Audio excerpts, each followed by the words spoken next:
Welcome to How to Yu-Gi-Oh! Historic Archetype, Nekroz. Chapter 1. Okay, so in this video, I'm going to talk about Nekroz and its influence it's had on Yu-Gi-Oh! With that being said, let's get on with the rest of the video. Chapter 2. And in front of you, you can see influential Nekroz cards, which are Trishula, Nekroz of Trishula, Nekroz of Brianak, and Nekroz of Unicorn. Yes, these three rituals were the first wave part of the first wave of Nekroz. When Nekroz was first released, it was considered the really best format of Yu-Gi-Oh! And to this day, it is still considered the best format for Yu-Gi-Oh! Facts.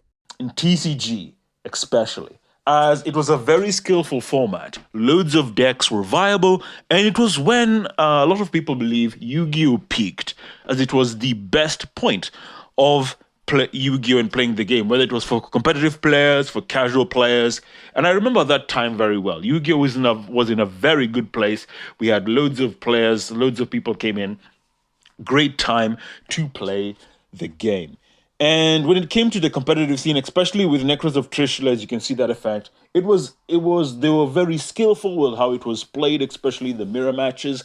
This is the first time we saw extremely high skilled mirror matches and archetypes being balanced. And sure, Nekroz of Trishula was kind of broken at the time, and it was limited to one. And I think Nekroz of Unicorn, I believe, was limited to one as well.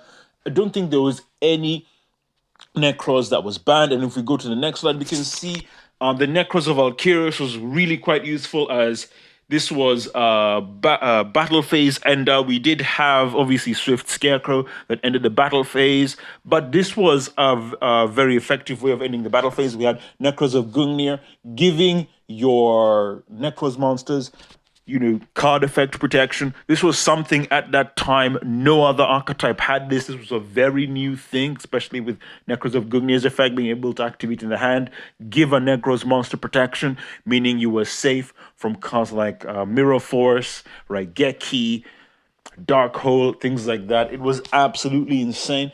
I like it.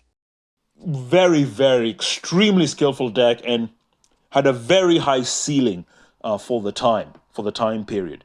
And fun fact, this year we are going to be seeing a new wave in the Battles of Legend, another wave of Nekroz support. And if we go to the next slide after this, you can see one of the infamous cards that got banned and is still banned to this day in the TCG at the time.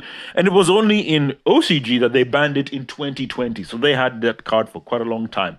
And that card is Jin, Releaser of Rituals, as this was used in a Nekroz deck to deny the opponent the ability to special summon. You don't get to play, you just lose. Indeed, or just both players couldn't special summon, as long as that monster, the ritual monster that used it as material, was on the field. Absolutely busted, broken beyond belief.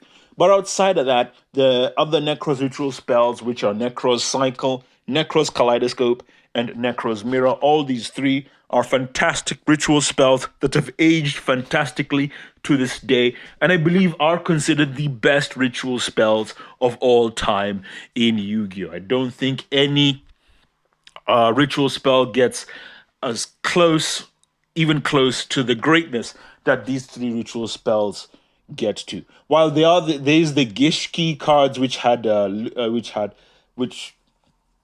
Gishki ritual spell, which, as I talked about earlier in a previous historic video, had a very interesting mechanic, but still the Nekroz ritual spells are far superior, far more effective, and they just had more range and could do more. And even now with the new Nekroz quick play spell that they're getting for the first time, that's right, a quick play spell. This is not the first time archetypes have had a quick play spell, by the way, but it goes to show just how forward thinking Konami is when it comes to Nekroz, especially with the pushing the envelope of what rituals can do. So that's really, really good. And that's all I've really got to say about rituals and the historic relevance. Yeah, let's head on to the conclusion.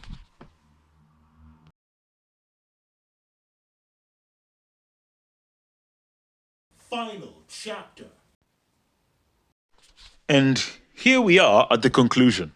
So what I've got to say when it comes to Nekroz is that Nekroz is remembered fondly in the Yu-Gi-Oh scene, as it is is the format that is called Duelist Alliance, and it is the best format of all time that is regarded by every single Yu-Gi-Oh player that has played Yu-Gi-Oh for a long time. I consider that format a very fun format. It was extremely skillful, extremely great, and fantastic format. Yes, we did have Jin, the release of Rituals, which was a bit disgusting, but overall the format was fantastic. There was loads of archetypes you could play. There's loads of things you could do. Obviously, still at the higher levels, like Nekroz dominated the high level competitive scene, but it wasn't about but it was there was so many upsets at the time, and I believe that was what Yu-Gi-Oh was really about. And that's all I've got to say in this video when it comes to Nekroz. Tune in next time as we'll talk about more things on this channel. Hope to see you soon. We come to the end of this video. So, as I like to say, you are one step closer to becoming a Yu-Gi-Oh master. My fate, right, is in your hands.